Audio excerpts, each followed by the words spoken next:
Lake Como is the third largest lake in Italy.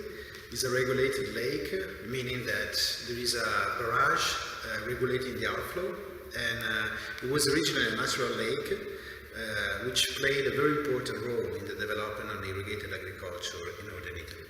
It was back to the Middle Age when monks started building the first canal, and then now irrigation in northern Italy is basically the largest contiguous irrigated area in Europe. The lake works in a pretty simple way. It's collecting, there's no melt volume available in late spring, early summer, and it's moving this volume into the summer when the water demand downstream is peaking.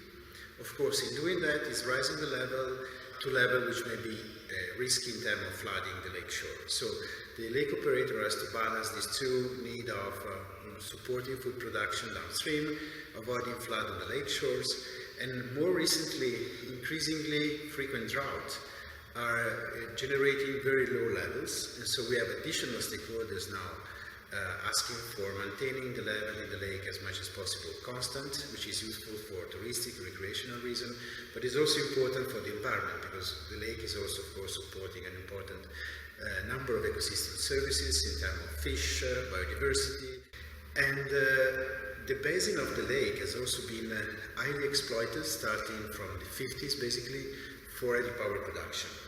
In the upstream part of Lake Como we have 15% of the hydropower production in Italy, and all these hydropower reservoirs have a quite big storage. There are 60 of them which collectively store more than double the active capacity of Lake Como.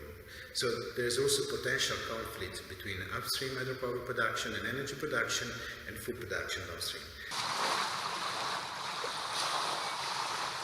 Climate change is characterized by warming temperatures, changes in precipitation patterns, and an increase in the intensity and frequency of extreme events. This affects the Lake Como system, upstream and downstream, and stakeholders are aware of that. Interestingly, some of them perceive the alternation of these events, moving from water abundance scenario to water scarcity scenario in a very short period of time. Quindi c'è stato un periodo nella prima decade del nuovo millennio di scarsità e un periodo invece mediamente di sovrabbondanza, di eccesso nella seconda decade.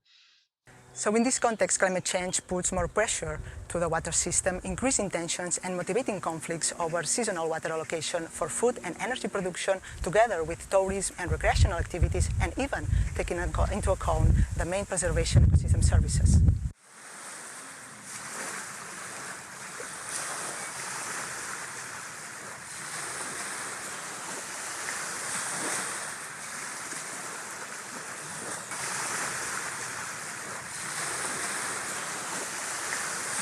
These conflicts in normal conditions are somehow manageable, but the recurrent occurrence of drought is really, say, shrinking the space for compromise and negotiated compromise. So I would say conflicts are rising quite a lot in the last 5 years, and so it's a perfect example of water, energy and food ecosystem nexus. So stakeholders have different visions of the Wi-Fi nexus. Some of them are focused on the food production as the priority of the system. For others, energy should be the key element of this nexus. Others, instead, are more focused on water security and how to face these extreme events, this climate risk. For others, the focus should be on the ecosystem services and ecological requirements inside the Lake Como system, but also for the Po River system. Ecco, un'altra cosa che è nata negli ultimi 20 anni, che forse è già un segno del cambiamento climatico, che ultimamente lavoriamo anche per il Po, non solo per gli utenti diretti. E quando c'è l'acqua, poca acqua nel Po, e l'unica scorta sono i laghi dove si va a chiedere acqua. So in Go Nexus, we will organize workshops to discuss about these visions with the stakeholders, taking advantage of their local knowledge, the experiences, the social learning interactions, and supported by the simulations from the models. We are developing an integrated model of Lake Como, which allows us to describe both natural processes as well as the human decision made in the system.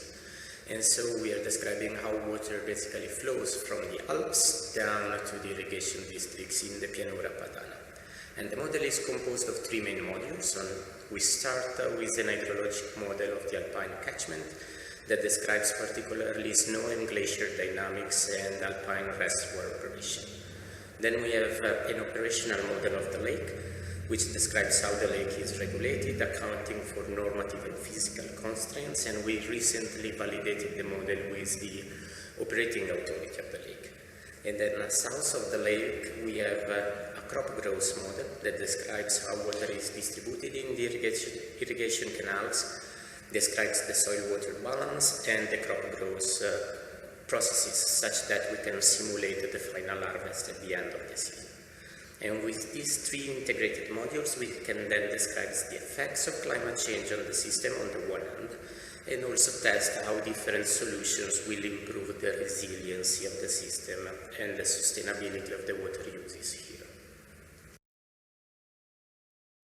Based on these discussions and the support of the models, we will co-design technical, regulatory and institutional interventions to increase the socioeconomic and environmental and sustainable robustness of the Lake Como system. And to do that, we just not focus on individual interventions, but a combination of solutions from this Wi-Fi nexus perspective.